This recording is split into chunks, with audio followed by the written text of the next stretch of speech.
What is going on, everyone? Welcome to the Poke Office. My name is Colin. There is a new way to invest in Pokemon cards in Scarlet and Violet era.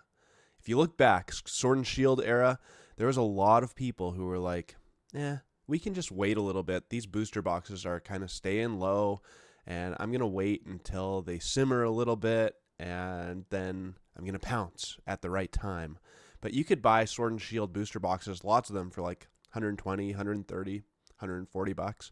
So still under MSRP for a very long time. And now there's not very many. There might be one or two that's still under MSRP, but not very many.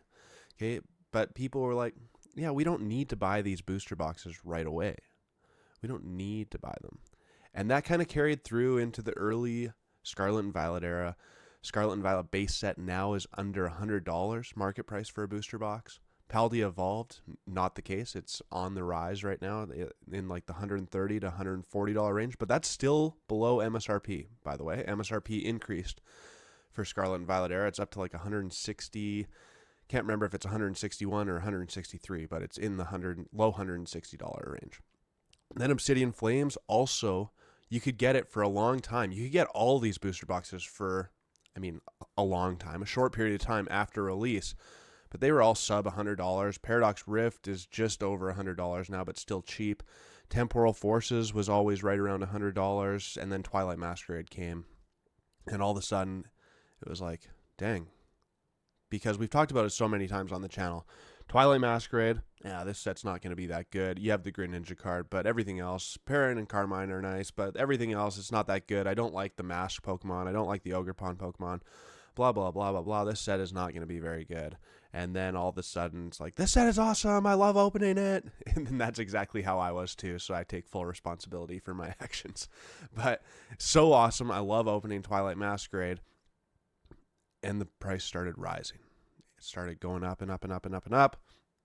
Twilight Masquerade is an expensive booster box right now.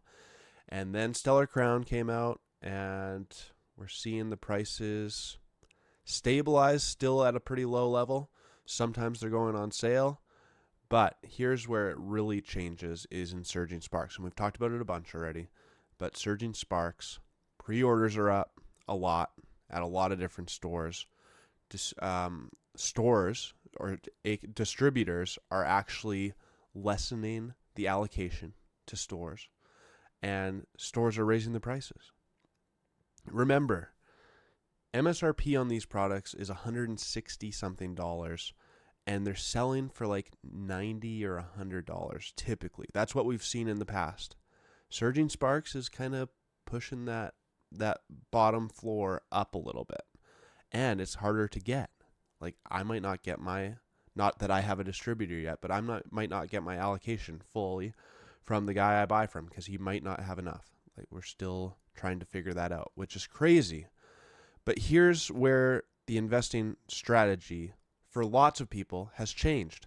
Surging Sparks, there's a lot of popularity in this set. There's a huge wave of new people coming into Pokemon. They might just buy stuff.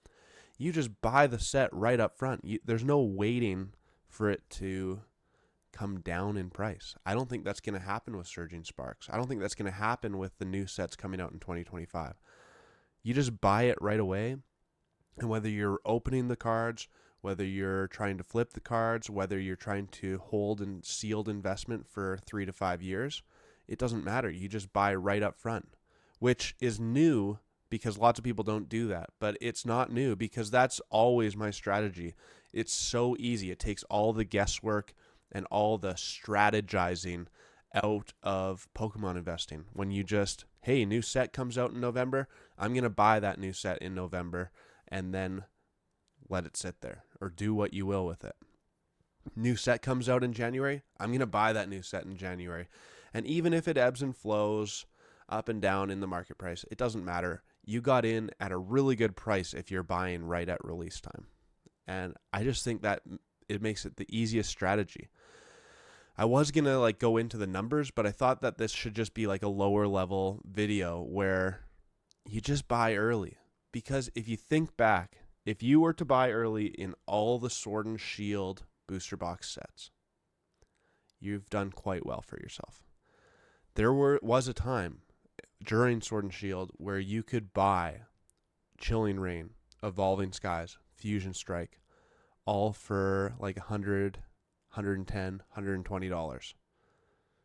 If you did that, if you bought early, you have done very, very well for yourself if you held it until now. If you bought Brilliant Stars, Astral Radiance, Lost Origin, Silver Tempest, yeah, sure, Silver Tempest hasn't done great, but the other three have done okay. And you bought at 100, 110, 120, you've done very well. The same thing is going to happen. You can buy Scarlet and Violet base set for 90 something, $95. You can buy Paldea Evolve for 130. A few months ago, you could buy it for $100.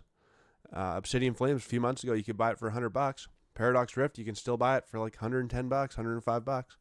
You can do very well doing that. It doesn't take a rocket scientist to figure out, like, hey, you buy early, you buy low, and life is grand on the other side of it as long as you can hold on to it. If you look back even further, this is where it gets kind of interesting. Sun and Moon era, you can argue all you want that, yes, it went through COVID. Yes, Sun and Moon wasn't nearly as, like, there wasn't this big Pokemon bubble going on or anything like that. Yeah, I get it. It's different times. But the philosophy still remains the same, that you buy early. There were times when you could buy those Sun and Moon sets for $100, $105, $110 per booster box. $110 for a Team Up booster box? $110 for a Cosmic Eclipse booster box? Are you kidding me? You've done very well for yourself. There is a time, but it just takes some patience. That's the name of the game.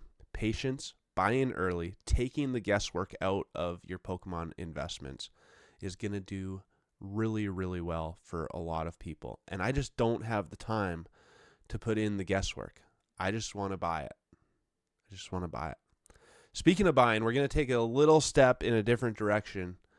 And I've seen just some things. And Nostalgia Nomics made an amazing video on this. I'm going to link it down below in the description. But don't go in over your head. Like, Pokemon investing, you can do really, really well.